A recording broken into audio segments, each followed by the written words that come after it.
Olá, seja bem-vindo ao Garmin Talks. Eu sou o Gabriel e hoje eu tenho o prazer de receber aqui Cauê Carvalho, nosso produtor. Pô, um cara muito bonito, né? Seja muito bem-vindo, Cauê. Muito obrigado, Gabriel. Cara, eu vejo em você um cara muito bacana, muito profissional, cara. Me inspiro em você. Ah, que bom, que bom. Cauê, cara, é muito bom te ter aqui para poder falar um pouquinho, né? Até porque você participa de praticamente todos os nossos projetos de audiovisual, né? Então vai ser muito legal contar a tua história aí pro pessoal. Pô, obrigado, Gabriel, pelo convite. Fico muito feliz pra gente que idealizou esse projeto há mais de anos, né? Desenhamos ele, arquitetamos. E muito feliz de estar sendo seu convidado hoje aqui pra gente compartilhar um pouco dos bastidores de como construir uma marca de sucesso. Que legal, que legal. Mas primeiro de tudo, conta para quem não te conhece. Quem que é o Cauê? Cara, eu sou natural de Cuiabá, Mato Grosso. Boa parte da minha família também está alocada ali em Anápolis, Goiás.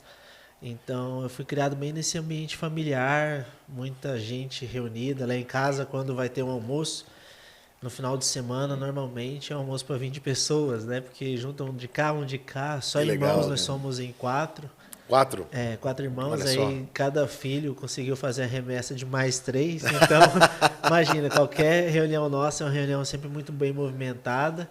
E lá a gente cresceu nesse ambiente, um ambiente familiar, um ambiente acolhedor, um ambiente de muito trabalho, muita dedicação. E é isso, sou filho da Dona Maria e do seu Luiz. Que legal, cara. Que legal. E, cara, como é que foi? Porque Anápolis é uma cidade razoavelmente grande, né? Ou não? Sim, sim. Não? Anápolis ela é muito conhecida por ter a base aérea É, isso sim. e o DAIA também. Então, o DAIA é a maior fonte de emprego ali da região. E Anápolis Legal. está entre Goiânia e Brasília. E aí, eu tinha duas opções, né, ali em Anápolis. Ou eu seria trabalhava no DAIA, ou a gente sempre brinca que tem uma rede muito grande de mercado lá, ou seria um supervisor de caixas do Supervi. Então, eu tinha esses dois caminhos. Mas na minha família, Gabriel, nós temos muitos programadores. Que E legal, aí cara. eu fui seguir o lado da tecnologia, que é o caminho que meu irmão, que o Igor também, que é um primo meu, um grande mentor nosso lá, que cuidou da gente, que nos ensinou, que substituiu a figura paterna quando eu perdi meu pai. Então lá a maioria dos profissionais são programadores. Então eu deveria seguir esse caminho da tecnologia. Aí eu fui para Brasília, que é ali perto, onde meu irmão e o Igor trabalhavam. E aí eu fui me desenvolvendo. Só que, cara, não deu certo não. Programação, ela é muito boa, gostei. Fiz várias especializações, C Sharp, .NET. O meu primo, Nossa. ele programa, o Igor, né? Ele programa em COBOL. Então, assim, Nossa a gente tá falando de senhora. programador raiz. Não é esses Ó, Nutella de total. hoje não, Não, sabe? COBOL, se eu não me engano, até os bancos mais antigos, eu não sei os novos, Sim, né? sim. Eu cheguei a programar uma época também, né? Eu fiz curso de processamento de dados quando ele existia, né? Que nem existe mais esse curso ainda. Mas COBOL, se eu não me engano, até bancos rodavam em Sim, COBOL, né? até hoje as Até grandes hoje, né? estruturas bancárias utilizam COBOL porque é uma linguagem muito leve, né? E para você transformar essa linguagem em uma linguagem mais atual, que vai exigir mais processamento, imagina O o quanto tamanho. Vamos fazer uma conta rápida, né? Vamos supor que cada agência precisa de um computador que quase não usa nada de memória, nada de processamento. É. Agora coloca todos um Em cima. i7, um i9 aí. Imagina o investimento que em toda operação, quando isso funciona. Não, e fora a questão da segurança, né? Porque, querendo ou não, é uma linguagem que ela é muito conhecida, mas ela é muito segura, muito estável, Exatamente. né? Ó, tem um caso muito legal com o Igor. A gente chama ele de guru, enfim. Mas ele trabalhava numa empresa chamada Codeplan, Politec. E essa empresa, a cada 4 anos, era uma luta, porque mudava o governo, eles mudavam todo mundo. E aí chegou um novo governo e o Igor já trabalhava há 20 anos. Então, assim, imagina, um cara programando, ele sabe toda a estrutura, todo o remendo do software ali, né? E aí os caras falaram assim, ó, a partir desse ano, vocês têm até junho para todos estarem, no mínimo, com especialização em pós-graduação, mestrado, no mínimo, porque a nossa empresa ela é conhecida mundialmente. Não tem como a gente ter no nosso time pessoas que não tenham uma graduação assim, enfim. Aí ele pegou, levantou o dedo e falou assim, e eu que tenho só até a 7ª série? Aí os caras ficaram indignados, né? Falaram, cara, como assim na nossa empresa tem uma pessoa que trabalha aqui com a 7ª série? Aí ele pegou e falou assim, cara, se eu tenho até a 7ª série de trabalho aqui, se eu tivesse formado, eu tava na NASA, bicho. Não tem cabimento, não. Então a gente foi criado nesse ambiente. Então, assim, lá em casa, o Igor falava assim, ó, você tem que aprender a jogar xadrez, senão você vai ser burro. Senão você não vai conseguir crescer na vida. Então o bullying legal, começava lá em casa, cara. Oh, mas é uma visão de mundo que é muito importante para uma construção familiar de bons profissionais, né? Porque se a gente for olhar o xadrez, ele é um jogo muito sério, né? Ele é um jogo que você precisa ter uma estratégia muito clara, né? Antecipar os fatos. Cada medida é calculada e tal. Então, pô, fala isso, obviamente você não vai ser burro se você não souber jogar xadrez. Sim, mas com certeza, se você soubesse jogar xadrez, a sua capacidade de lidar com as situações e sua lógica vai melhorar muito, né? E é curioso, né? Porque no passado você tinha muitos profissionais que não se formavam e tudo mais. Sim, sim. E se você pegar um profissional de COBOL, cara, eu não sei se ensinam COBOL ainda em algum lugar, né? Mas eu acredito que os profissionais eles foram formados há 20 anos atrás, Exatamente. 25 anos atrás, né? Então, é um pouco arriscado, né, trocar uma pessoa tão estabelecida assim por um profissional novo só porque ele tem uma pós-graduação, né? Mas a gente entende também, Gabriel, porque quando as pessoas são comissionadas, trabalham em órgãos assim, elas têm necessidade de trazer resultados, inovações, e números e métricas, né? Mas enfim, a gente está falando disso de 15 anos atrás. Hoje E talvez eu seja acho um que o pouco Igor diferente. conseguiu chegar Onde ele a fazer o precisava. primeiro ano, Que bom. a completar o primeiro ano ali. Isso é uma coisa interessante, né? Porque Anápolis, você está perto de duas capitais que são bem diferentes, né? Uma capital Sim. política total Exatamente. e uma outra que já tem uma história. Goiânia já tem uma história, já tem uma estrutura de cidade de capital mesmo, né? Sim, De capital tem. estadual, no caso, né? Como é que é essa demanda de trabalhos, né? Porque eu acredito que você deve ter uma demanda muito voltada à política ali aos arredores, né? O militar e tal, todas essas coisas, né? Como é que funciona isso lá? Quando eu entrei no audiovisual, eu fui para a parte de programação, não me adaptei. Aí o meu irmão, que ainda é programador, ele falou assim, irmão, então o esquema para você é você aprender web designer. Na época do Dreamweaver. Sim, opa. Então, aí o Flash. Não, você não pode aprender Flash, que o Flash vai sair de linha, mas aprende Dreamweaver. Aí para desenvolver os sites eu entendi que precisava de um bom designer, porque o design encantava. Aí para fazer um bom design eu precisava de boas imagens. Sim. E aí, seguindo esse caminho, foi onde eu parei na parte de foto e logo em seguida do vídeo. E aí, morando Caraca, em Brasília... Quer dizer que o seu caminho foi indo para a parte web designer, que você caiu no vídeo e na foto. Que isso. legal, cara. Por quê? Graças a Deus eu fui para Brasília. Aí lá em Brasília tinha boas escolas de especialização. Então, se eu quisesse tirar um certificado da Adobe, eu conseguia. Se eu quisesse me especializar em qualquer software da Adobe, eu conseguia. E aí eu fui fazendo criação publicitária, estudei lá na IESB, fiz faculdade de propaganda e publicidade, fui me desenvolvendo, mas a parte da comunicação foi que foi me atraindo. E aí, quando eu caí na parte... Aí eu fiz boas fotos, só que aí apareceu uma grande demanda de edição de vídeo. Um colega meu chamado Renato, que é um grande amigo, cara, um mentor, um cara que cuidou de mim, assim, sabe? Que me ensinou, sabe? Pegou praticamente Sim. de mão e me conduziu. O Renato, ele falou assim, cara, por que você não vai fazer vídeo? Vem editar vídeo, eu te pago um salário de R$ 2.500 para você trabalhar meio período. Eu trabalhava em um restaurante, uma franquia de restaurante. Eu era supervisor dessa rede de restaurante. E, cara, eu trabalhava muito. Tipo, eu acordava de madrugada para ir pro Ceasa, comprar verdura, para fazer... E depois ia pro mercado, e depois tinha que estar na loja, supervisionando para ver se tinha tudo. E, às vezes, o gerente passava mal, tinha que sair mais cedo, tinha que fechar uma das lojas.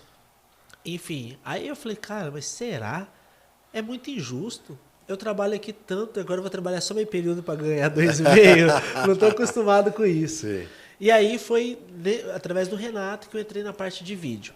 O Renato, ele trabalhava para algumas produtoras. Essas produtoras tinham contrato direto de licitação. Então, eventos de 50 anos de Brasília, 48, 49, transmissões de evento da saúde, evento da educação, evento, por exemplo, eu tive a oportunidade de trabalhar com vários presidentes enquanto eu morava em Brasília. Que legal, através dessas oportunidades.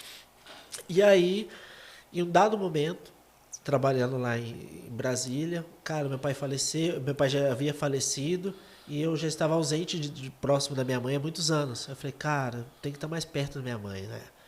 Eu não sei quantos anos minha mãe ainda tem, graças a Deus ela está viva até hoje, mas isso há 16 anos, 15 anos atrás. Aí eu falei assim, não, eu vou voltar para perto da minha mãe, que foi quando eu voltei para Cuiabá. Chegando em Cuiabá... Quando você foi para Anápolis, foi para ficar...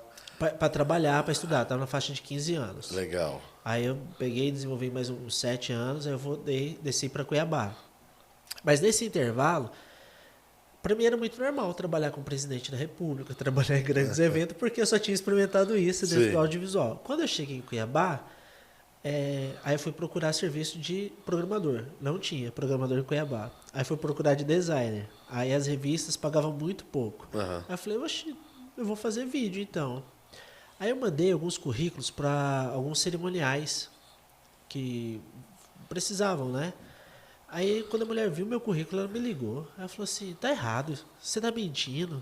Não tem capacidade de uma pessoa com o seu grau de instrução ter trabalhado no stand de evento. Eu falei, não, tem, pode conversar aqui, que é um contato, aí, enfim. Aí ela me contratou para eu gerenciar os eventos delas de... eventos políticos, né? Como mestre de cerimônia, coordenar, escrever roteiro. Porque, cara, imagina, eu fiquei durante 4 anos só fazendo isso. Tava no dia a dia, né? Já fazia parte da rotina, já entendia como que eram os protocolos. E aí, depois de 6 meses trabalhando com ela, uma das nossas colegas, Gabriel, passou mal e não pôde ir no evento. Ela falou, Cauê, você precisa ir no casamento hoje para substituir a Dani.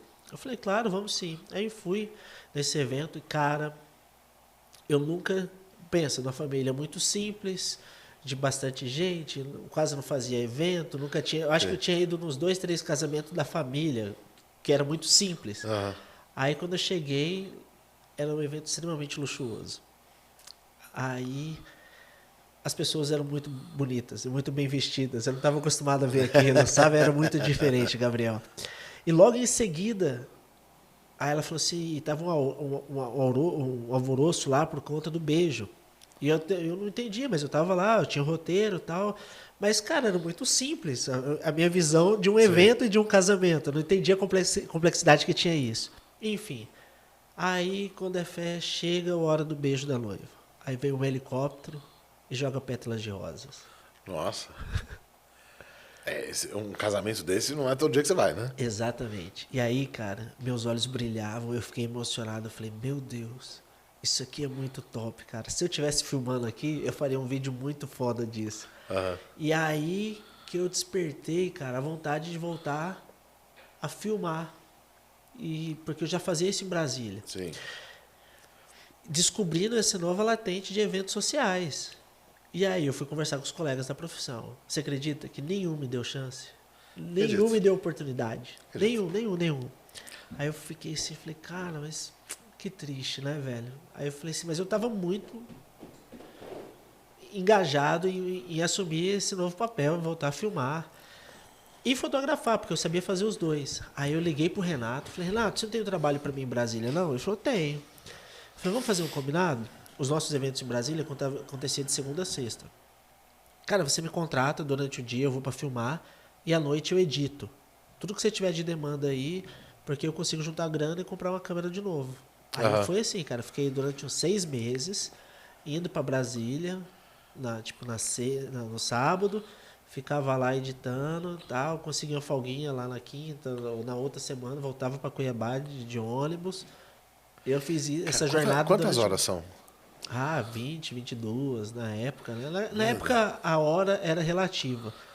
Hoje, na época, você passar 26 horas dentro do ônibus era tranquilo, era normal. Hoje você passa 2 horas dentro do avião, você fala, meu Deus, que voo demorado. E foi assim, cara, essa jornada lá em Cuiabá, e foi assim, essa transição de carreira. Cara, então você ficava de segunda a sexta lá e voltava de final de semana para Cuiabá? Isso, aí depois voltava de novo para lá. Então, na verdade, a gente fechava evento. Então, assim, esse evento é de 10 dias. Então, eu tinha 10 diárias garantidas. Aí você ia Aí lá. eu ia, trabalhava. Na época, a passagem era mais em conta. Eu ficava dormindo no escritório, dormindo no que dava. Jogava colchão lá. Eu não tinha frescura, né? Eu sei como é. E aí Sei como foi é. assim, cara. E aí eu ia até eu conseguir. Até um dia que apareceu uma demanda de foto. O Renato falou assim, cara, eu não faço foto, você quer fazer? Eu falei, claro, só que eu não tenho câmera. Ele falou assim, não, eu te empresto 4 folhas de cheque, nós vamos lá no Nasser, que é em Brasília, que até hoje é nosso fornecedor, Ah, é? compra a câmera lá com eles, vai me pagando direitinho. Eu falei, não, fechou, se você me garantir que tiver evento, eu consigo pagar. Se você não garantir, eu devolvo a câmera. Ele, não, fechou, vai ter. Naquela época o mercado era muito aquecido para evento. E foi assim, cara, que eu entrei. Você vê como que é, né? É a luta do empresário, do executivo. O início, ele realmente ele exige muito sacrifício, né? Para você conseguir, cara, comprar uma câmera. Né? Basicamente, você vai conseguir comprar o elemento principal para você exercer sua função. Cara, é uma tarefa complexa. Enquanto isso, eu usava a câmera dos outros para Exatamente, fazer. exatamente. Pô, Porque legal. acontece, naquela época, o equipamento era muito caro. Até hoje mas naquela Hoje época ainda é era caro pra caramba, né? inacessível, né? Aí, por exemplo, pra você ter ideia como que eram os eventos, não, as transmissões ao vivo daquela época era para 20 pessoas. Caraca. Então, assim, e aí, e para transmitir para as outras pessoas, você puxava cabo e jogava para outra sala. Olha E só. puxava para outra sala. Então, por isso que os eventos eram muito grandes, de data, quantidade de data, e por isso que exigia muito da gente. Então, e normalmente, o dono da produtora não tinha câmera. Ele locava essa câmera de uma locadora, porque era muito caro você ter uma câmera. Por exemplo, uma câmera era 40 mil. Se você precisava fazer um evento com 12 câmeras. Então, Nossa, é uma grana. Isso, fora o encabeamento, fora tudo. Então, normalmente, nessa época, há 15 anos, 16 anos atrás, a gente fazia assim. E aí, sem falar que a captação já estava boa, que já era mini DV, que foi o recurso antes do SD, do cartão SSD. Então, sim, assim, sim. se você gravava 10 horas, você tinha que capturar as 10 horas assistidas pelo computador. Então, se a gente tinha um evento com 10 câmeras, gravando 10 dias, durante 8 horas, imagina... Nossa, para editar isso aí, você levava 30 dias. Muito mais, muito mais, muito mais. E normalmente, para esse tipo de evento, era um registro documental. Como assim? Como funciona isso? Para prestação de conta. Como a gente trabalhava muito com o governo, eles usavam esse material para comprovar que realmente aquele evento existiu. Ah, entendi. Aí era mais ou menos assim, ele não tinha finalidade de divulgação. E aí a segunda etapa foi quando a gente comprou aquelas baias com vários DVD, várias gravadoras de DVD e nós começávamos a divulgar o evento. Aí, rapaz, aí era dor de cabeça, porque a gravação falhava, a impressão falhava.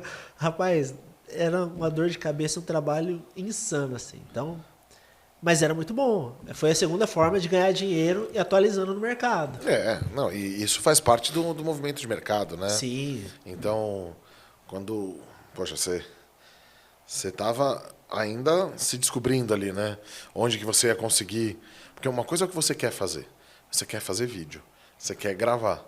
E você pode fazer um excelente trabalho num casamento caindo pétalas de rosa de um helicóptero ou, eventualmente, na rua capturando um cotidiano muito bem capturado, né?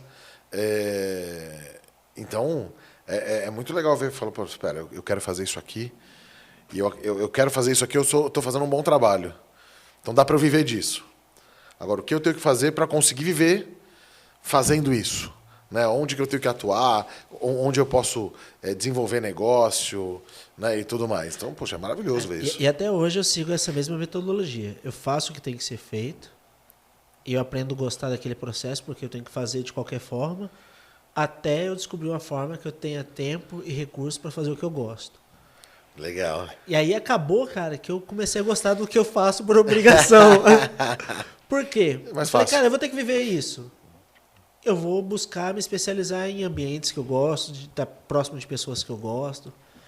Então, estar aqui com você hoje significa que eu estou gostando do que eu faço. Eu vou, com certeza, com certeza. Não, e é uma coisa curiosa, né? Porque existem frases místicas aí, né? A pessoa fala, não, trabalhe com o que você gosta e nunca mais goste de nada, né? Fala, gente, pelo amor de Deus, dá para você trabalhar com o que você gosta. Dá para você desenvolver o que você gosta, dá para você ter muito sucesso fazendo o que você gosta. Inclusive, você vai ter muito mais chance de ter sucesso se você fizer aquilo que você mais gosta para ganhar dinheiro, né? Sim. São situações que são muito importantes e não é fácil de fazer isso no início.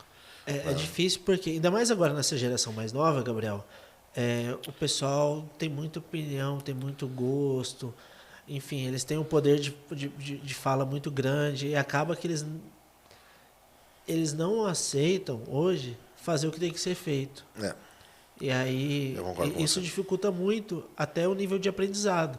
Porque quando você quer fazer algo que você só gosta, meio que você descarta aquilo que precisa aprender.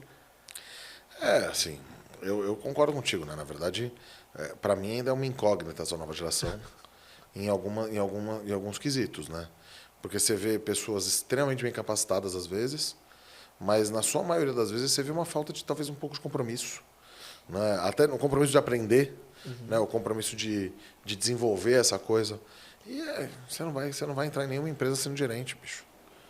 Né? Você vai entrar lá por baixo e vai crescer, né? Tem muita, mas isso eu acho que está um pouco o mercado por muito tempo valorizou muito aonde você se formava, né? E esse tipo de coisa. Eu vejo cada vez mais isso está perdendo a sua força, né? Por exemplo, a qual faculdade você fez hoje, ele é importante, mas o que você faz, tem outros elementos ali que vão ser considerados com peso maior, na minha interpretação. Né? Eu vejo isso muito acontecer ali, conversando com empresários e tudo mais, porque hoje você tem realmente essa dificuldade muito grande com essa geração nova. Né? Complexo. E um exemplo claro disso é que, por exemplo, quando você pega alguém que está recém-formado em fotografia, em cinema, ele sabe muito das histórias teóricas e pouca prática. É. Então, por exemplo, quando ele chega com aquele manual que aprendeu na faculdade. Aí ele chega assim na produção e fala assim, cadê o diretor? Cadê a produção? E aí quando você vai fazer um curta, alguma coisa assim que exige mais guerrilha, né? Uma equipe menos estruturada, talvez. Pô, quem que vai fazer o áudio? Cadê o... Aí não tem o operador de áudio. Não. Enfim, é exatamente esse o reflexo do mercado. Hoje, quanto mais técnica você tem, mais skill você carrega, melhor você consegue se encaixar no mercado de trabalho. Eu concordo totalmente. Eu fiz alguns cursos de atuação, né? E, na verdade, no começo que eu voltei a estudar eu tinha 33 anos. Né? Um dos meus problemas era estudar com gente muito mais nova, porque tinha toda aquela questão de geracional, o pensamento é diferente. Pô, eu vou chegar hoje aqui aprendendo uma coisa porque eu gosto, porque eu quero melhorar, com gente que quer desenvolver a primeira carreira, né? Então, eu tinha um pouco... Foi um preconceito da minha parte de achar que isso podia ser um problema que foi desmistificado logo no começo. Foi super legal. Mas uma coisa que eu reparei em alguns desses cursos era que muitas vezes você chega num curso de cinema, por exemplo, de atuação para cinema, e vai ter um profissional lá cuidando do áudio, mas não tem ninguém para ficar segurando o boom. Então o cara tem que ficar controlando o áudio e segurando o boom, por exemplo. Falou, deixa que eu seguro. O que aquilo podia me ensinar? Como eu vou falar? Onde vai estar projetada a minha voz? Como que tem que fazer? Eventualmente, se eu souber como aquele sistema de microfone funciona, por exemplo, eu posso evitar um erro, né? Ou eventualmente a fala é minha e o boom está mais virado. Pega bem? Não pega? Como é que funciona isso? E você via que era uma coisa que você tinha em algumas poucas pessoas, coincidentemente ou não, eram os mais velhos. Né? A velha guarda raiz, ela é diferente. Ela quer participar. Sabe, acabou... Pô, tudo bem, tem o pessoal da produção aqui, mas custa juntar as cadeiras? Sabe, todo mundo quer ir embora para casa. Sabe, estamos terminando de gravar 11 horas da noite. Se tiver 2, 3 pessoas a mais para ajudar, vai todo mundo embora mais cedo, sabe? E você vê que isso não é uma coisa tão comum, né? Eu acho que isso é bom, enfim... O aprendizado de cada um, ele vai ele vai se dar com a experiência de vida. Sim. Né? Eu acredito que a gente vai aprender de um jeito ou de outro. Seja no amor, seja na dor, seja no drama, não sei. Mas vou ter que esperar para ver, né? O meu irmão ele sempre falava assim, né? Que existem dois modos de você aprender. Ou você aprende com quem sabe, ou você aprende quebrando a cara. Normalmente... Bom jeito de encarar a situação. Cara, isso me ajudou muito, assim, porque muitas vezes eu precisava tomar uma decisão e aí eu sempre fui um cara muito questionador e eu falava assim, cara... Aí eu lembrava sempre desse conselho do meu irmão.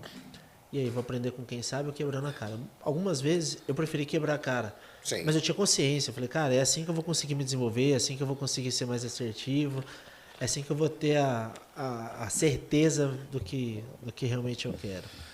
Mas eu acho que você é muito voltado à segurança, né? Se você tem convicção do que você está fazendo é certo, e não quer dizer que esteja certo a decisão. Mas ali você tem um raciocínio, você tem um pensamento de por que você acha que aquilo está certo. E, eventualmente vai chegar um cara com mais experiência e fala, cara, entendo o que você está pensando aqui, mas espera, você não considerou isso. Quantas vezes você já ouviu isso? Você dá um passo para trás. Fala, opa, espera, tem razão. Se eu considerar isso, eu já não sei o que fazer. Então me ajuda, me explica direito. Mas a gente trabalha com o que a gente tem, né? E você fez 5 vezes a mesma coisa, você fala, opa, já dominei esse assunto. Pô, o cara fez 30 mil. Tem alguns pormenores ali que você vai aprender com ele, vai conseguir pegar coisas melhores ali, né?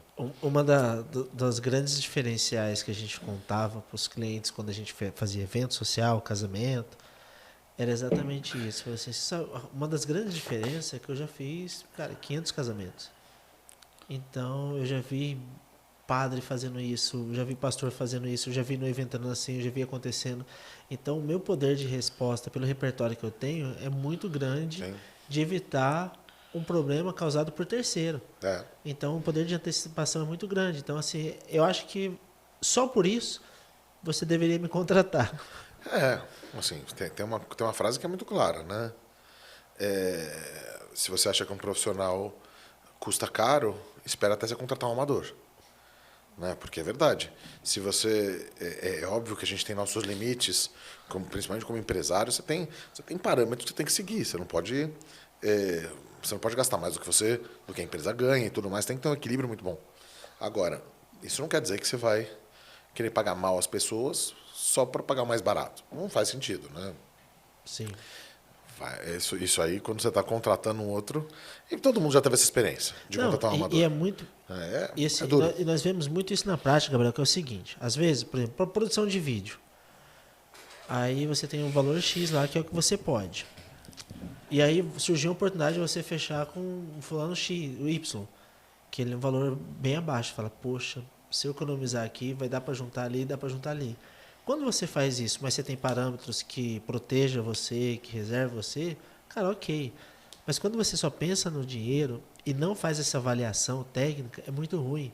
Por quê? Porque você tem uma expectativa, você, diferente de muitos, você tem um skill que você estudou para ser ator, para poder falar. Mas a maioria, cara, faz obrigado porque realmente precisa vender e ele é a cara da empresa, ele tem o DNA da empresa impresso ali. Então, mas no passado era isso, né? Que aí eu fui me especializar, eu recomendo a todos que façam essa especialização, não ajuda?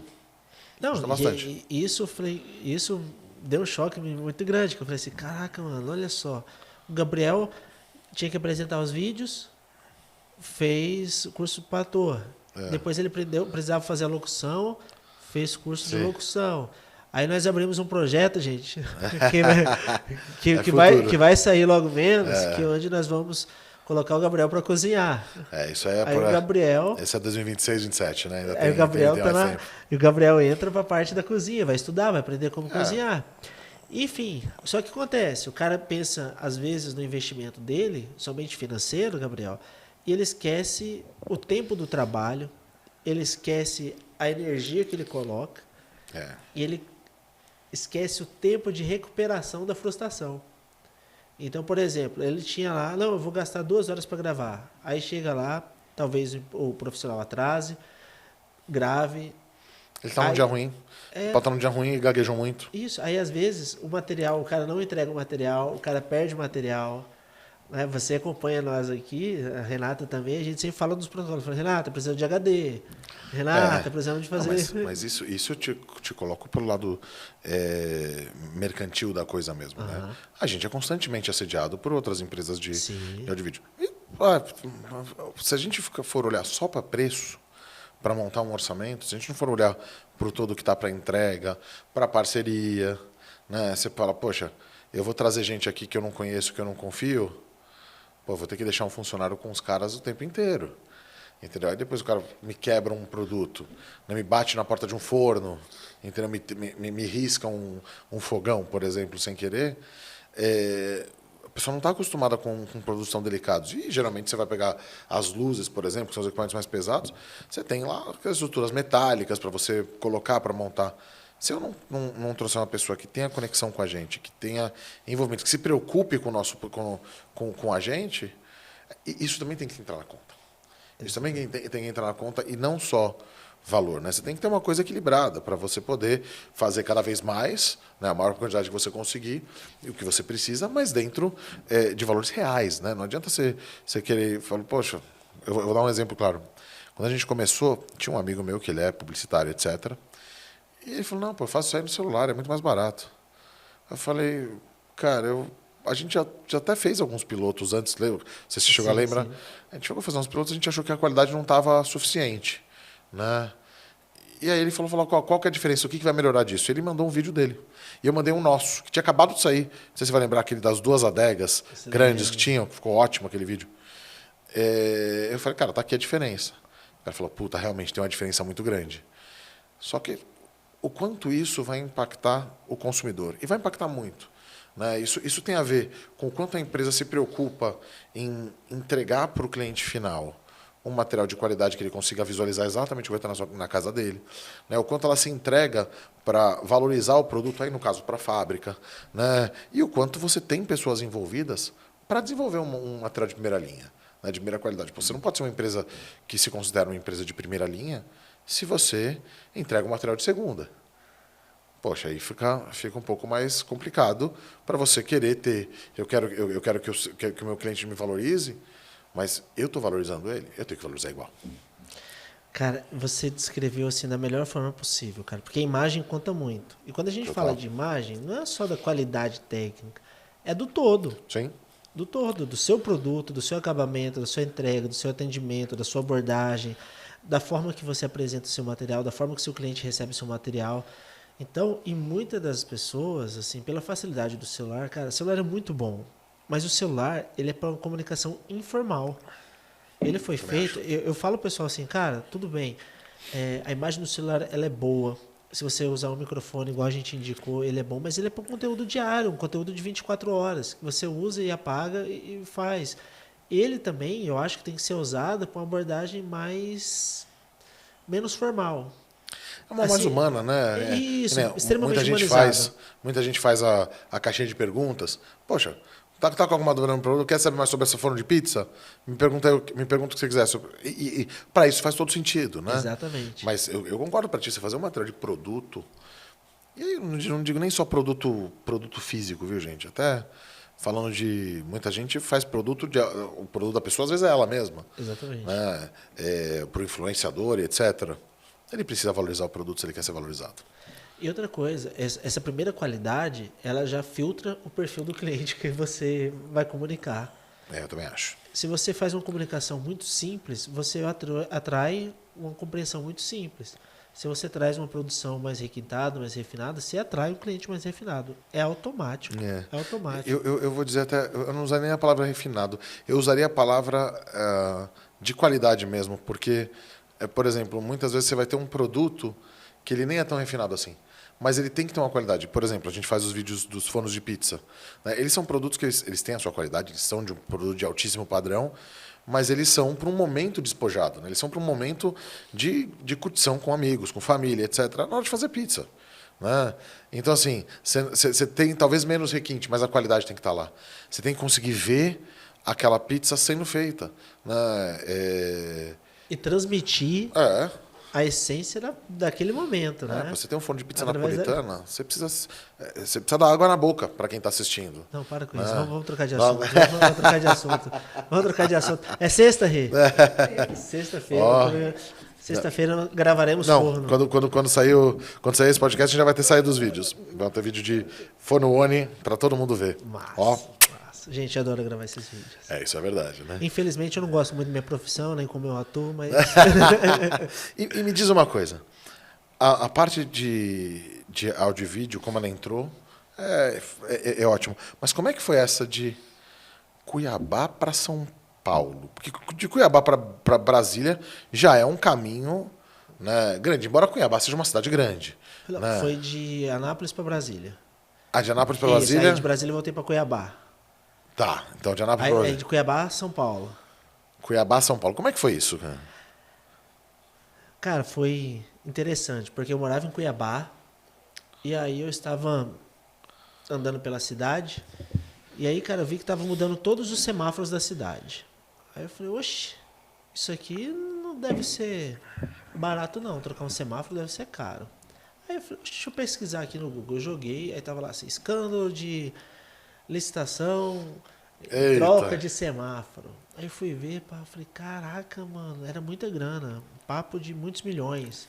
Aí eu fui ver, a licitação realizada pelo secretário, eu falei, então é o secretário que assina isso. Eu falei, oxe, eu vou ligar para os candidatos, que eu já tinha feito campanha política, né? E perguntar para eles quais eram os requisitos para ser um secretário. Aí eu liguei para uns 2 colegas, né? Aí ele falou assim, calma aí, normalmente um secretário que ele vai gerenciar tudo, eu falei, gerenciar eu consigo, já faço isso aqui na empresa. Ele tem que ter uma boa oratória, tem que entender do teor político, entender como que funciona a sistemática. Eu falei, mas estudando desenvolve. Enfim, tem que trazer resultado, trazer uma boa imagem para a cidade, trazer uma comunicação. Eu falei, oxe. Eu falei assim, Ábido, você não está precisando do secretário aí, não? Ele falou, cara, só que eu não tenho a secretaria ainda. Você tem alguém para indicar? Eu falei, claro, tenho eu. Ele falou assim, oxe, mas você já foi secretário? Eu falei assim, não. Mas dos requisitos que você falou, eu tenho pelo menos mais do que a metade. Esses outros 2, eu acredito que eu consigo desenvolver com você, porque teor político, se a gente não conhecer a cidade, não conhecer a população, não for pro corpo a corpo, dificilmente uma pessoa vai saber. Sem dúvida. Ele falou, cara, vamos fazer um teste? Eu falei, vamos. Eu falei, qual que é a sua maior dificuldade aí? Ele falou, cara, minha maior dificuldade é prazo. Às vezes acontece uma ação aqui na segunda-feira e a nossa equipe só entrega na quarta. E aí a oposição já postou o vídeo e fica parecendo que eles fizeram, sendo que foi a gente que fez. Aí eu falei, caraca, velho, relaxa, isso é 2 palitos. Por quê? Em 2012, quando eu comecei a fazer casamento, eu fazia o real time. Na época tinha um nome chamado Someday Edit, que a gente editava na mesma hora o casamento. Agora imagina, sério, se você for pesquisar no YouTube, você acha lá. Cara, mas enquanto você está gravando, já tem alguém editando tudo? Exatamente. Mas ele já tinha acesso a todas as câmeras em tempo real? Assim? Não, a gente baixava, levava o cartão, ele já baixava. Meu Deus. Não, é função. Mas isso em 2012, Gabriel. Hoje a galera ainda pena para fazer isso. Não, hoje eu vejo vocês fazendo aqui, lidando com as câmeras aqui, eu já acho então, hoje é maravilhoso, porque tem cabo passando, não tem então não tinha, né? Não tinha nada disso. Eita. O cara gravava a cena, o editor já sabia, já estava tudo roteirizado, como seria, enfim. Quando eu cheguei para essa proposta, para fazer o carnaval, foi delícia. Primeiro, porque eu já assistia muita festa. Uhum. Eu já entendia como que eram as transmissões, como que eram os conteúdos, como que eram as coisas. Então, a primeira estratégia que eu fiz, eu contratei a Miss, uma candidata a Miss Mato Grosso, que era da cidade, para divulgar o carnaval. Então, primeiro, ela era Miss, que era conhecida em todo o estado. Segundo, era muito bonita, o que é bonito vende. Terceiro, ela tinha uma boa reputação em relacionamento com a cidade. Então, eu trouxe essa essência dela de volta. Falei, para quem não sabe, meu nome é Camila Del Valle, eu sou natural de Jaciara, eu sou Miss, eu queria convidar você a vir para o carnaval. Por quê? Que vai ter segurança. Entendeu? Aqui nós temos muitas cachoeiras, aqui tem muitos lugares turísticos, aqui vai ter essas ações, enfim, fizemos uma série de 5 vídeos, todo mundo gostou, porém tinha uma dificuldade. O recurso era muito pouco. E aí a gente aprendeu a trabalhar com pouco, com escassez, na guerrilha. E aí tava rolando muito bem. Aí rolou, enfim, fiz esse ciclo de 2 anos na frente da secretaria lá do município. Que legal, cara. Porque o primeiro ano tudo era novidade. No segundo, Gabriel... Município de Cuiabá Não, mesmo. Jaciara. Jaciara. Isso, que fica 140 quilômetros de Cuiabá. Na época tinha 26 mil habitantes, 144 cachoeiras catalogadas. Que legal, Imagina cara. o paraíso. É legal pra cacete, né? Demais. Quem mora lá, normalmente não gosta de ir lá porque é uma cidade pequena, eles querem ter shopping, querem ter tudo isso. Aham. Mas, para eu que tinha vindo de Cuiabá, cara, eu adorava. Lá eu aprendi a acordar cedo, eu via o pessoal caminhando, praticando esporte, caiaque, raft. Caraca. Foi lá que eu conheci o jiu-jitsu através do professor Olha que Pedro. beleza. Então, assim, então, cara, foi fantástico para mim viver lá durante 2 anos. Quando eu saí de lá, eu voltei a viajar. Aí eu fui fazer trabalho fora do país. Eu fiquei 2 anos numa cidadezinha de 26 mil habitantes. Aí depois eu quis desbravar. E nessas viagens, um colega meu, o Renato, que era de Brasília, falou assim: irmão, você não me ajuda a fazer um trabalho em São Paulo, não? Eu falei, claro, pô. Você já conhecia São Paulo? Não, eu vim pro campeonato de jiu-jitsu, pro brasileiro, mas nada profundo. Aham. Aí ele falou, você me ajuda? Eu falei, ajudo. Aí ele falou assim, não, a gente fez uma prova, uma licitação, e talvez a gente ganhe. Mas eu acho que ele já sabia que já tinha ganhado, porque já tá levantando o time, né? Aham. Aí, cara, isso a gente tava em Balneário juntos, lá. Aí ele falou assim, então, quanto você faz? Aí, cara, muito novato. Esse é o problema, quando você não tem alguém para te instruir. Eu fiz o cálculo com a vida que eu tinha em Cuiabá. Falei, sei lá, vou precisar pagar aluguel, alimentação, translado. Eu tenho um custo de vida de mais ou menos, sei lá, mais ou menos uns 5 mil. Eu falei, me dá uns 10. Tá top. Ele falou, fechado. Aí eu falei assim, sabe quando você cai na real que você não fez um bom negócio? Eu falei, tá, mas espera aí. Olha a oportunidade que eu vou ter, a janela que eu vou ter. Então, tá bom, Renato. Eu acho que eu fui errado em ter cobrado de forma errada. Eu acho que você foi esperto porque você aproveitou a oportunidade, você tem que gerar lucro para sua empresa, mas eu vou pela oportunidade e vai dar bom. E aí, recebi o convite para trabalhar aqui no governo de São Paulo com o João Dória na época. Ah, que legal, cara. E aí eu vim em 2018. Foi o primeiro ano dele, a gente pegou o primeiro ano. Em março. Mas era como a produtora para fazer os vídeos dele. Exatamente, do governo. Que legal. Todos os vídeos do governo passavam pela gente. Que legal, cara. Estadual. Cara, é uma operação gigante. Eu imagino. É coisa de louco. E aí, para ajudar, veio a pandemia. Eita.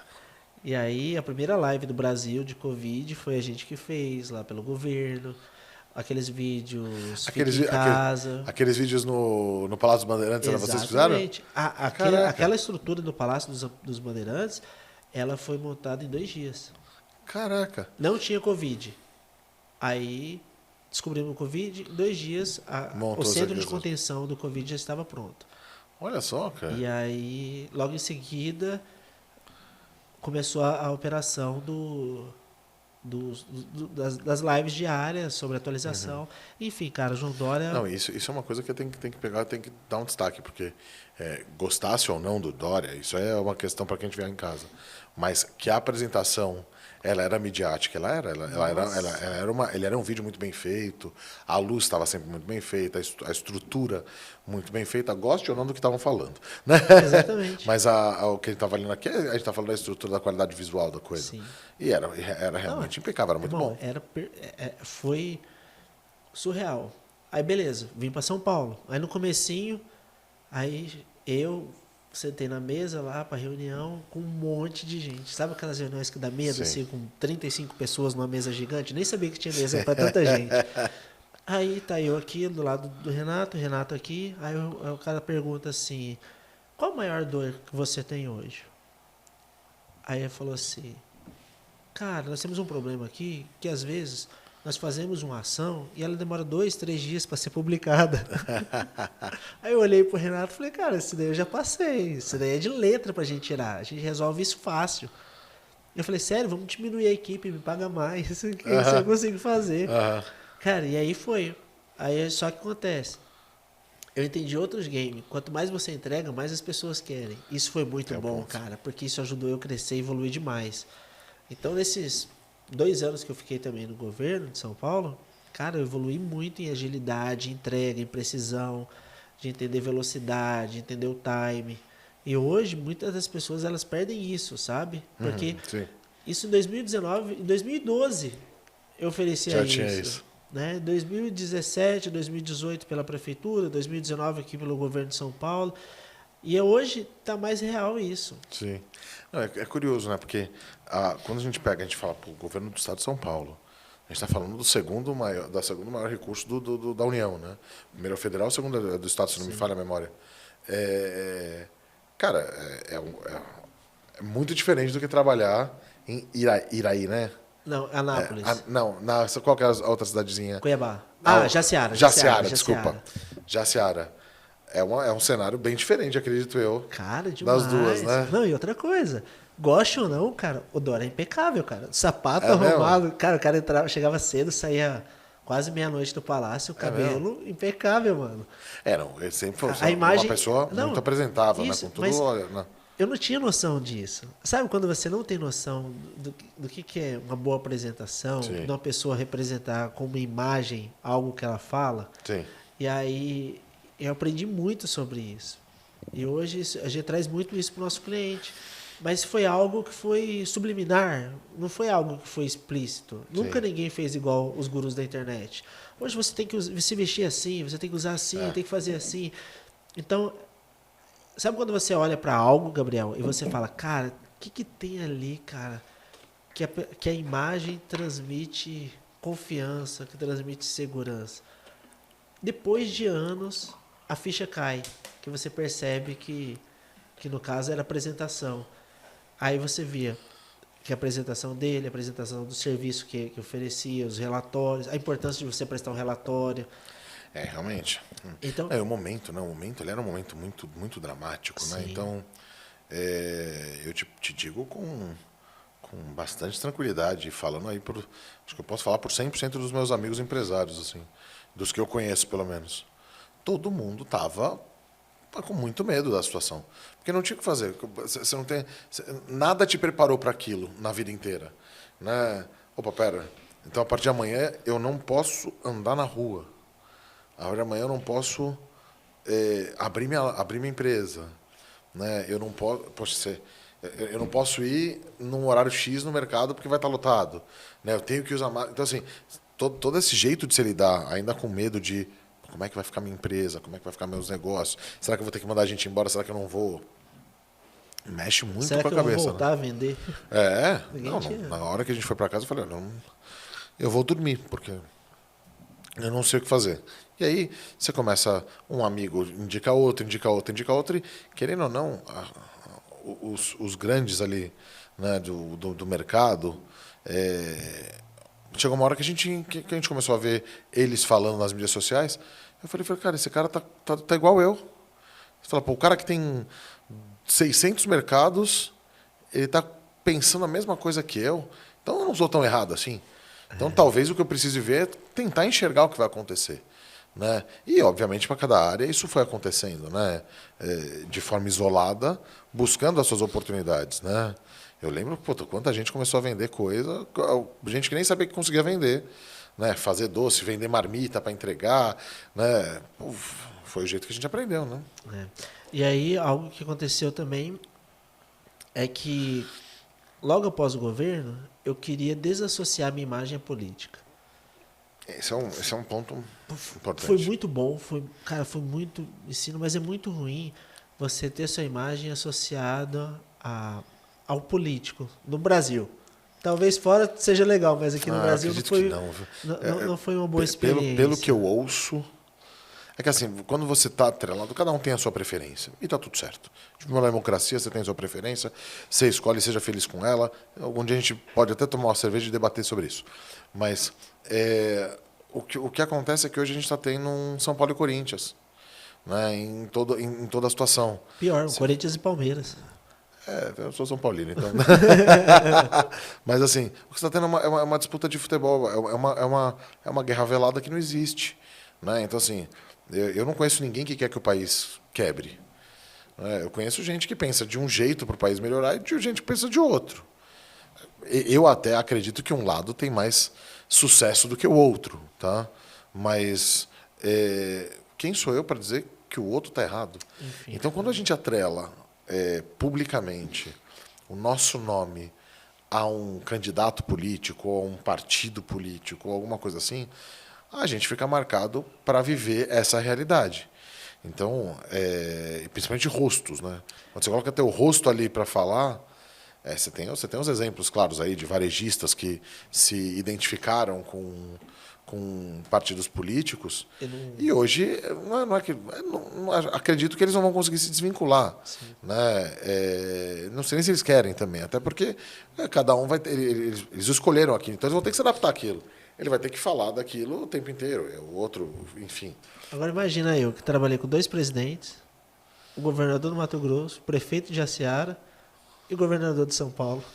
Aí eu falei, bicho, chega, não, vamos buscar... Aí veio trabalhar com o pessoal legal. Aí foi.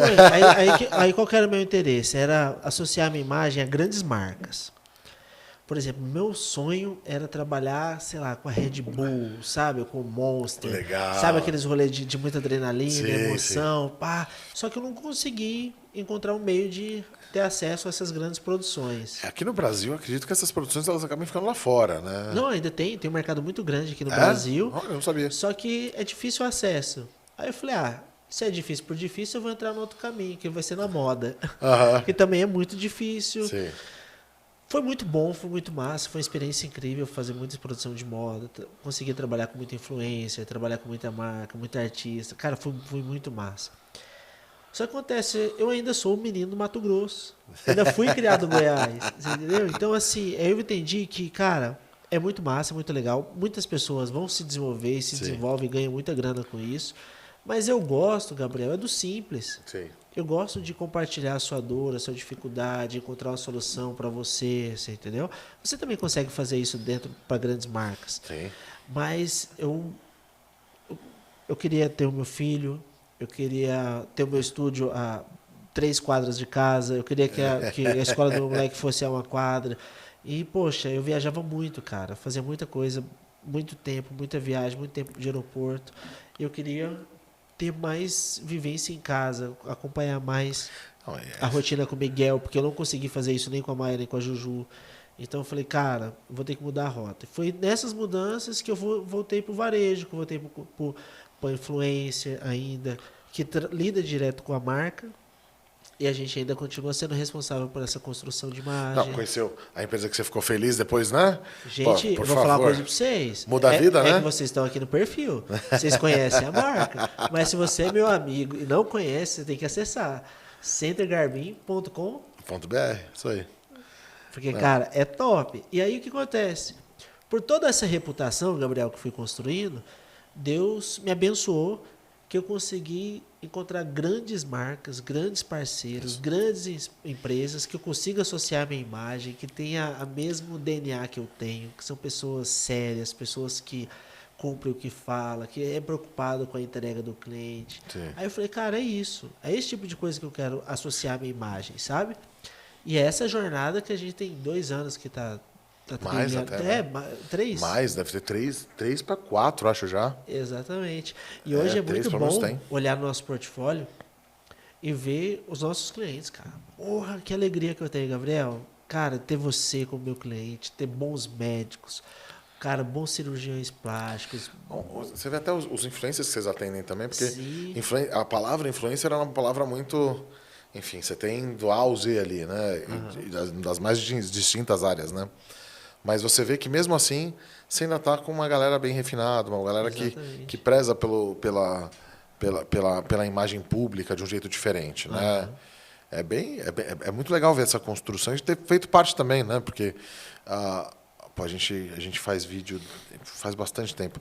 Mas essa mudança, essa evolução que a gente teve junto com vocês, ela realmente ajudou muito a gente a se colocar num outro patamar de construção de material. Porque, por exemplo, para quem está apresentando, é muito frustrante também você fazer o que você acredita que está certo e, poxa, o produto não brilhou lá fora. Ou o destaque do produto a gente não conseguiu fazer. E não estou dizendo que era incapacidade de quem estava filmando, não. É que era como saber fazer. Fazia o melhor que podia e até um certo momento entregava. Aí chegou um ponto que não dá mais. Falou, não, a partir daqui a gente precisa melhorar. A gente precisa fazer algo diferente para a gente conseguir entregar realmente um resultado de primeira linha. Até porque, pô, agora a gente tem 4K. Né? Pô, hoje, os vídeos que a gente sobe lá, acho que a gente sobe na maior qualidade que tem. Sim. Então, puta, por um bom tempo, eles ainda vão estar na melhor qualidade que o YouTube entrega, cara, por exemplo. E mais do que isso, o nosso papel ele anda de forma bem paralela com a estratégia e o resultado. Tem muita empresa que está muito associada à qualidade, então tem muito equipamento de ponta, tem muita qualidade, sabe operar, Sim. Mas, cara, entende zero de estratégia. Quando a empresa entende zero de estratégia, cara, é mais frustrante. Por exemplo, quando a gente bolou a estratégia, Gabriel, nós temos que montar um podcast para você. Eu falei, não, será? Quais são os números hoje do seu podcast? A gente está para bater 15 mil. Agora já deve ter batido 15 mil, mais até do que 15 mil seguidores no Instagram. Mas a gente tá legal, a gente tá com visualização de 800 mil, quase 1 milhão de pessoas por mês, né? 800 mil pessoas que têm acesso à sua empresa, que têm acesso ao seu negócio, que entende da relevância do seu produto. E mostra também a cara, né? Porque é muito complexo. Você vai comprar um produto, você conhece a pessoa é conhecida pelo que ela vende só, tudo bem, você pode ser conhecido pelo que você vende. A gente está tentando trazer um cenário diferente, né? Mostrar um lado do empresário que é diferente, que é para trazer a história dos outros aqui para contar, também para dar confiança. Porque aqui, por exemplo, você iria numa empresa que tem problema, é conhecida por ter problema, por não entregar produto, não iria, entendeu? Então, assim, a gente tenta fazer o nosso melhor como companhia, né? Como empresa, como loja, e com o podcast a gente tenta trazer o máximo de seriedade na coisa, para a gente poder olhar com cabeça erguida e falar, cara, o profissional que está aqui e que vai estar lá é desse nível. Então, você pode esperar uma qualidade excepcional lá na loja também, né? Cara, isso é verdade. E eu acho que o que é mais interessante, que essa reputação que você tem construído aqui, ela diz muito, Gabriel, sobre mais... Não é sobre quem você conhece, é sobre quem conhece você. Sim. Então, é muito bom, às vezes, a gente chegar no ambiente... E aí for cumprimentar tal, falou assim, quem que é esse rapaz? Falei, ele é um cara que faz um vídeo do Gabriel. Você não conhecia ele? Por exemplo, quando a gente está no evento da Casa Cor, que tem muitos arquitetos, tem muitos... Cara, é muito bom ser referenciado pela sua imagem, por essa associação, cara. Tô ligado. E, cara, parabéns pelo podcast, que ele continue sempre... Não, quero continuar assim. A gente precisa... Gente, tem muita gente que está em casa que pensa em fazer alguma coisa, pensa em empreender. Né? O caminho não é fácil. Mas o caminho é possível. Né? É possível, independente de onde você nasceu, independente do que você fez, você pode conseguir. E as histórias estão aqui para provar. Né? Por quanta gente... Você acompanha praticamente todos os podcasts que você assistiu, a grande maioria deles aqui, ao vivo. Né? Então, assim, você viu a história de gente que realmente foi construindo aos poucos a coisa do nada. Né? E vai conseguindo fazer. A sua mesmo. Você sai de Cuiabá, Brasília, o caminho todo que você fez para chegar na onde você está hoje. Né? Nossa, esse na onde você foi hoje foi ótimo. Desculpa pelo português, gente. Mas esse caminho todo, ele fez parte da sua essência. Né? Ele criou os pilares que você precisava para ter estrutura de falar, cara, esse desafio eu aguento, esse desafio eu não aguento. Para esse desafio eu preciso disso. Né, eu preciso aprender alguma coisa, preciso comprar um equipamento novo, preciso fazer alguma coisa assim. Mas o desafio virou um desafio. Né? Acredito que muitos, que já deve ter aparecido desafios, que olhou e falou, cara, esse aí eu não vou não. Esse aí, tá beleza, eu não vou porque eu vou para um outro lado. Né? Ou por escolha, ou por achar que talvez não esteja preparado nesse momento. Né? Vou me preparar e depois eu encaro de novo. Essas coisas é o que a gente tenta trazer aqui. Né? Para que as pessoas em casa vejam e falem, pô, eu posso ser capaz de fazer isso. Não, e principalmente, Gabriel, pela nossa vivência junto, eu aprendi o seguinte, que o atendimento humanizado, associado a uma boa imagem, cara, isso agrega muito valor para o cliente. Então, para você que está aí do lado, que está acompanhando, né, Gabriel? Se você consegue, independente do tamanho do seu negócio, associar um atendimento humanizado, esquece, gente, bot de robô. Olá, tudo bem? Digite 1, digite 2. Em algumas funções é importante, mas quanto mais você humanizar e tiver uma boa associação de qualidade, cara, poxa, você dificilmente essa conta não vai fechar, ela vai dar bom. Eu também acho. Assim, eu acho que hoje em dia você tem muito recurso de inteligência artificial, muita coisa diferente, mas na minha opinião, está muito longe de substituir o ser humano, né? Principalmente no ato de se conectar com outro ser humano. Então, você pode eventualmente até ter um robô para ajudar você. Se eu entrar meia-noite, eu quero saber como é que está o status do meu pedido, um robô consegue te auxiliar. Sim. Né? Agora, qual fogão fica bom na minha cozinha? O que você gosta de cozinhar? Aí, por aí a gente vai. Ou o que você gosta de cozinhar? Esse é um caminho. Você tem o caminho do design. Vai depender muito do perfil do consumidor. Né? Tem gente que você vai mudar para um apartamento, às vezes, que não é tão grande, que tem lugar que não pode mais ter gás. Só pode ter cooktop elétrico. Né? Então, todas essas coisas você precisa interpretar claramente para poder desenvolver. Né? E aí você tem a conexão com outro ser humano. Né? Eu vou falar com um arquiteto. Tudo bem. Muitas vezes o arquiteto vai pedir para a gente falar com o responsável pela pedra ou pelo mobiliário. Um robô não vai conseguir fazer isso, gente. Eu posso até mandar. Está tudo pronto, tem escrito. Posso mandar tudo pronto para ele. Uma pessoa ali explicando é muito melhor. Mas, cara, isso aqui é assim, o nicho é desse jeito. Vai evitar erro, no final das contas. E vai criar conexões melhores. Né? Se ele tiver se o responsável pela pedra, né, o marmoreiro, ele, na hora de cortar, tiver alguma dúvida, ele tiver um telefone para ligar, ele liga. Né? Se ele não tiver, ele vai fazer do jeito que ele entendeu. Às vezes, provavelmente na maioria das vezes vai acertar, mas e na vez que não acertar? Isso é verdade. Sabe? E essas coisas fazem toda a diferença. Né? Até os vídeos que a gente faz mesmo explicando, mostrando o produto, a gente cansa de ver arquiteto mostrando isso para o cliente. Fala, olha como é que fica bonito. Esse aqui vai ficar bonito aqui. E aí o cliente ouvindo o próprio vídeo, ele ouve e fala, poxa, fala da tripla chama, fala do que pode cozinhar, ele sintoniza com uma coisa que ele gosta de fazer. Fala, pô, eu posso fazer isso aqui. Quer dizer que realmente o bife ele fica selado que nem de restaurante. Você vai conseguir, eu vou conseguir fazer aquele bifão de restaurante, aquele de 3, 4 centímetros, vermelhinho pelo meio? Vai. Né? E esse tipo de coisa você só vai conseguir fazer com material de qualidade. Né?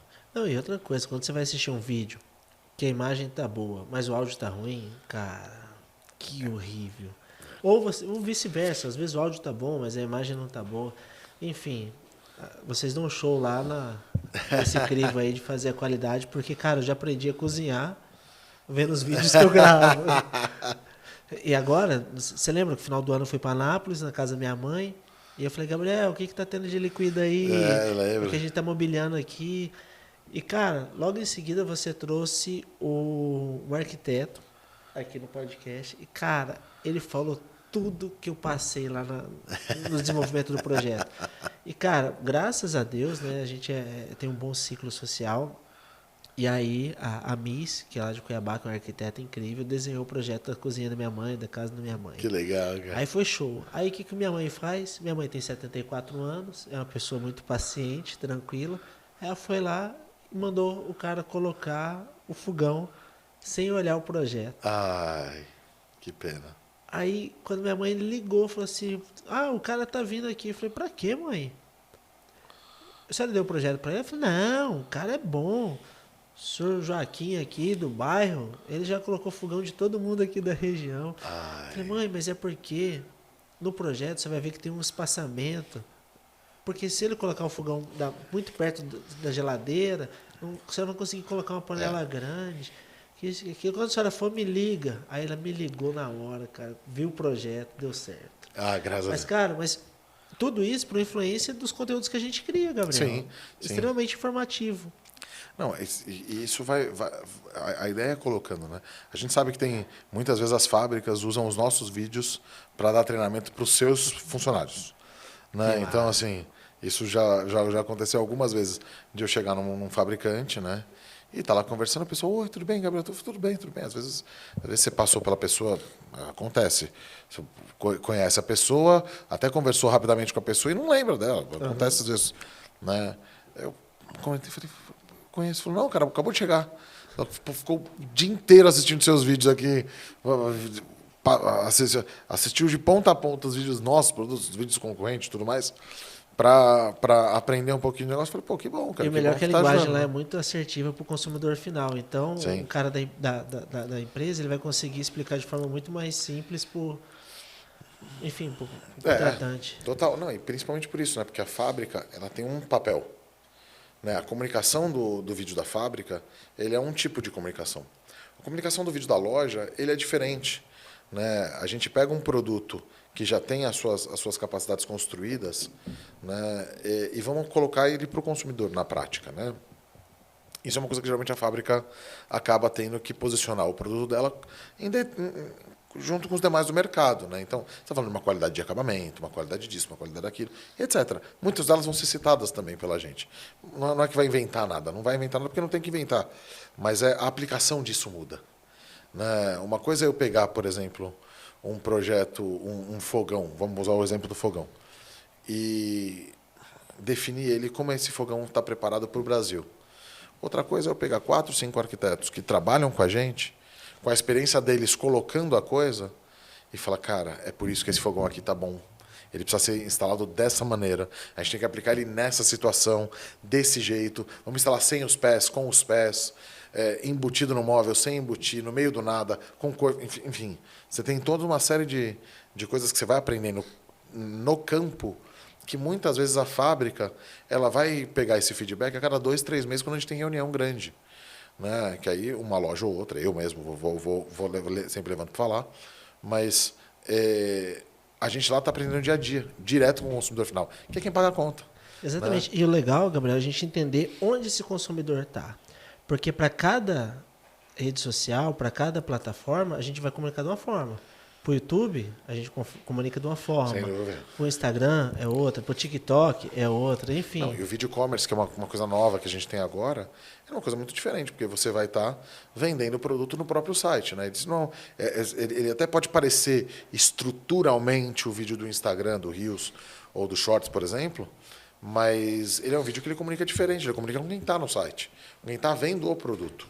Né? Então, é muito diferente o jeito de trabalhar e o jeito de criar cada um deles. Né? O bom é que a gente pode confiar que esses cenários estão dominados, a gente vai estar pronto para as próximas aí também, como chegar. Né? Mas me diz uma coisa, Cauê, qual foi a tua maior dificuldade chegando em São Paulo? Aí falando, saindo de Cuiabá, chegando em São Paulo, qual foi o maior desafio que você teve? Gabriel, eu vim de um ambiente que era muito acolhedor. Então, poxa, toda semana a gente fazia churrasco com os amigos. A gente estava sempre muito próximo. Quando eu vim para Cuiabá, ou quando eu vim para São Paulo, na verdade, eu me senti muito sozinho. Por falta da rotina. Então, eu não estava preparado. Eu achava que eu estava preparado. Quando eu cheguei, eu vi que fazia muita Embaixo, falta ter família, ter amigos, ter aquela rotina familiar muito próxima. Foi difícil, mas do outro lado eu consegui concentrar energia e focar bastante no trabalho. Mas, cara, foi um baque muito grande ficar distante dos amigos e da família. Assim. Eu tenho esse mesmo problema, sabia? Sempre que eu estou fazendo curso fora, que eu vou ficar um período maior, porque às vezes eu pego para fazer, eu vou ficar 2, 3 semanas fazendo, às vezes, curso até de inglês mesmo, para não perder, né? Porque a gente fica no Brasil, a gente não fala, Não né? aplica. E aí mesmo trabalhando de lá, falando com o pessoal daqui, só que, puta, Foi. essa falta de amigos e família, acho que também para mim é o que mais pega no meu dia a dia, sabia? E aí, Essas outra mudanças. dificuldade que eu teria, que eu achei que eu tinha, era relacionado muito ao trabalho. Eu falei, cara, eu tô indo pra São Paulo, cara, os caras lá são muito fodas e realmente aqui todo mundo tem uma régua muito alta. É. E aí, aquele sentimento de ser menor, sabe? De falar, não, eu sou menino que veio do interior, tal, que era muito difícil, que isso, que aquilo. Aí eu falei, bicho, eu tenho que estudar muito, eu tenho que trabalhar muito, eu tenho que dedicar muito. Isso foi muito bom, cara. Eu consegui enxergar essa energia para correr e se dedicar. Mas eu vou te falar uma coisa. Isso não acho que é só quem está no interior que tem esse sentimento, tá? Eu tive esse sentimento igualzinho. Eu era novo do mercado, eu era moleque. Né? Quando a gente entrou, eu tinha 26 anos. Eu estou 41. Eu entrei e só tinha macaco velho no mercado já. Né? Muitos deles não estão mais aqui. Né? Não que morreu, ninguém morreu não, tá, gente? Mas fecharam, Mudou. mudaram as áreas, mudaram, venderam, etc. Mas quando eu entrei, eu também tinha esse número. Cara, eu sou um entrante aqui, eu vou ter que entrar devagarinho. Né? E, na verdade, acho que isso é uma coisa que está muito mais na nossa cabeça do que na cabeça do outro. Né? Porque o outro nos enxerga como um potencial concorrente.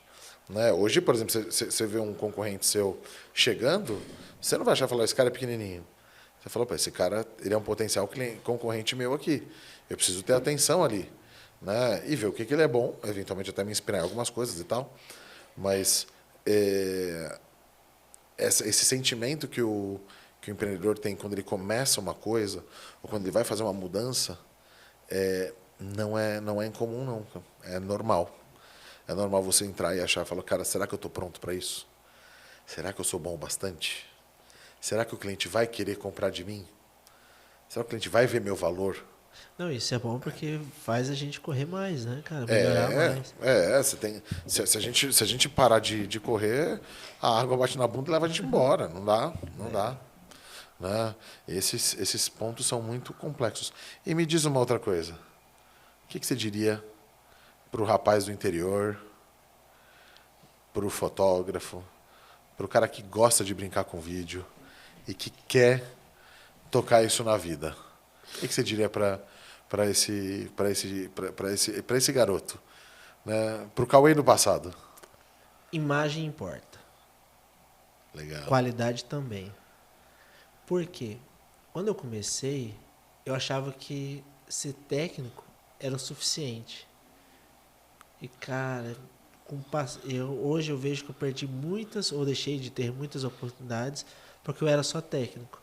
Porque naquela época, Gabriel, as pessoas falavam muito sobre isso. Por exemplo, você tem que ter uma faculdade, você tem que ter um canudo. A minha mãe sempre falou isso. Se você não tiver isso, não vai ser ninguém na vida, que isso, que aquilo. Então, essa cobrança, que foi muito boa, me ajudou a ser um cara extremamente técnico. Só que, cara, em contrapartida, eu esqueci muito de construir a imagem. Eu demorei muito tempo para entender que imagem importava, que imagem fazia diferença, sabe? E quando eu falo imagem, eu não falo só o físico. Eu falo o contexto todo, né? o todo. Como o mercado te vê, como o seu cliente te vê, como as pessoas te veem. Até não só não só na questão visual da coisa, Exatamente. Mas na questão de apresentação, de relacionamento, de tudo isso. Então, imagem importa, qualidade também. Que legal, cara. Que legal. Cauê, queria muito agradecer a tua presença aqui. Né? Você ainda vai estar em todos os podcasts aqui junto, né? Mas, cara, muito bom ouvir tua história. Espero que muita gente que sabe que te conhece saiba um pouquinho mais de como você virou esse cara, super cara legal, esse profissional super bem gabaritado aqui no mercado. E que, assim, sucesso para nós que a gente merece, né? Vamos continuar trabalhando, mas é isso, né? Amém, meu amigo. Obrigado a você pela oportunidade. Tamo junto. Sexta-feira temos gravação. Terça-feira já temos gravação, semana que vem temos outra. Graças por a aí Deus, vai, graças a as gravações da loja. É, isso aí. E pra você... não, por essa favor, pode ser sua, vai lá. E pra você que tá em casa, gostou, curte, compartilha e vamos que vamos.